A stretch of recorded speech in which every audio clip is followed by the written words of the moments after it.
सर्वांना नमस्कार।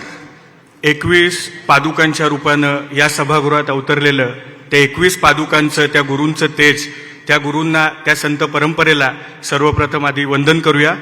आदरणीय व्यासपीठ, तूच आहेस तुझ्या जीवनाचा शिल्पकार हा मंत्र जनसामान्यांना देऊन त्यांच्या आयुष्यात ज्यांनी दीपस्तंभाचं काम केलं ते पूजनीय सद्गुरू वामनराव पै आणि त्यांचाच वारसा समर्थपणे चालवणारे, समर्थपणे पेलणारे आणि केवळ भारतात नाही तर संपूर्ण जगभरात जीवनविद्या मिशनचं काम पोचवणारे आमचे मार्गदर्शक आदरणीय प्रल्हाददादा पै, ते आज इथे भक्तीच्या रूपात एक भक्तीचं प्रतिनिधित्व करण्यासाठी उपस्थित आहेत। कॉमस्कोर नुसार आता isakal.com आहे देशातील नंबर 1 ची मराठी न्यूज वेबसाईट। प्रत्येक अपडेटसाठी isakal.com ला नक्की भेट द्या। सज्जन आणि चारित्र्य संपन्न माणूस सुद्धा राजकारणात मोठ्या पदावर जाऊ शकतो हा विश्वास आमच्या पिढीला ज्यांनी दिला असे राज्याचे संवेदनशील कार्यसक्षम मुख्यमंत्री आणि आज इथे शक्तीच्या रूपात उपस्थित झालेले आदरणीय देवेंद्रजी फडणवीस आणि भक्ती आणि शक्तीच्या मिलनाने काम करणारे आणि भक्तीविना शक्ती ही विनाशक आहे आणि शक्तीविना भक्ती ही निष्क्रिय आहे हा मंत्र ज्यांनी आपल्या आयुष्याचं मंत्र ज्यांनी केलाय आणि सरळ मार्गी आपण उत्तम उद्योजक बनू शकतो, उत्तम माणूस बनू शकतो हा आदर्श आमच्या समोर ज्यांनी ठेवलाय ते या सर्व चळवळीचे प्रणेते, या सर्व कार्याचे प्रणेते आदरणीय अभिजित पवार सर। आणि सज्जन माणूस कधीही एकत्र येऊ शकत नाही ही काळ्या दगडावरची पांढरी रेष आज पुसणारे आपण सर्व सज्जन बंधू भगिनी, आपण एकदा आपल्यासाठीच टाळ्या वाजवायच्या आहेत। नेमका हा पादुका महोत्सव कशासाठी? तर हा पादुका महोत्सव काही मिळवण्यासाठी नाहीये, हा पादुका महोत्सव काही कमवण्यासाठी नाहीये, तर हा पादुका महोत्सव आहे या गुरूंच्या, या इथे जमले या गुरूंच्या तत्वाच्या माध्यमातून इथे असणारं आपला परमेश्वर आणि आपल्या अंतरंगात असणारा पांडुरंग याच्या भेटीसाठी हा कार्यक्रम आहे।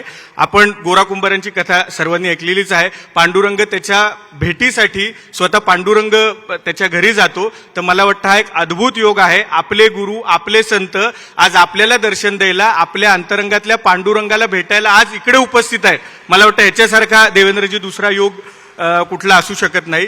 आणि आज देवेंद्रजींच्या आणि प्रल्हाददादांच्या उपस्थितीत आज भक्तिशक्ती व्यासपीठाची स्थापना होते आणि अभिजित सर, आपलं तुमचं एक स्वप्न होतं, मला वाटतं आज त्याचा इथे रोपटं लावलंय आणि या सर्वांच्या साक्षीने आम्ही तुम्हाला खात्री देतो की येत्या काही काळात या रोपटाचं एक मोठा वृक्ष होईल आणि तो समाजाची सेवा करेल, तो तुम्ही जो दिलेला आम्हाला मंत्र आहे त्या पद्धतीने काम करेल। हा या पादुकांच्या साक्षीने या सर्वांच्या वतीने आम्ही तुम्हाला शब्द देतो। दुर्दैवाने आता परिस्थिती खूप गंभीर होते, आपण आपलं मूळ विसरत चाललोय, आपण वेगवेगळ्या संप्रदायात अडकलोय, वेगवेगळ्या पंथांमध्ये अडकलोय, पण आज अजून एक संदेश या पादुका महोत्सवाच्या माध्यमातून दिला जातोय की आम्ही वेगवेगळे संप्रदाय हे वेगळे नाही, आम्ही सगळे मनाने एकत्रच आहोत। आम्ही सर्व संप्रदाय मनाने, वारकरी असो, रामदासी संप्रदाय असो, दत्त संप्रदाय असो, आम्ही सगळे एका तत्वासाठी मिळून मिसळूनच काम करतोय। आज आपले पंजाबवरून इथे बांधव आलेत नामदेव महाराजांच्या पादुका घेऊन, म्हणजे राज्याच्या सीमा ओलांडून आपण हा भक्तिशक्तीचा विचार आज महाराष्ट्राबाहेरही नेलं। मला वाटतं ही फार आज महत्वाची गोष्ट घडली। हे सज्जनांचं व्यासपीठ कशासाठी एवढं फक्त बोलतो आणि थांबतो कारण आपण सर्वजण या तिघांना ऐकायला उत्सुक आहात। समाजात वाढत चाललेला जातीयवाद, संप्रदायवाद संपवून सर्वांना एकसंध करण्यासाठी, एका झेंड्याखाली आणण्यासाठी हे सज्जनांचं व्यासपीठ आहे।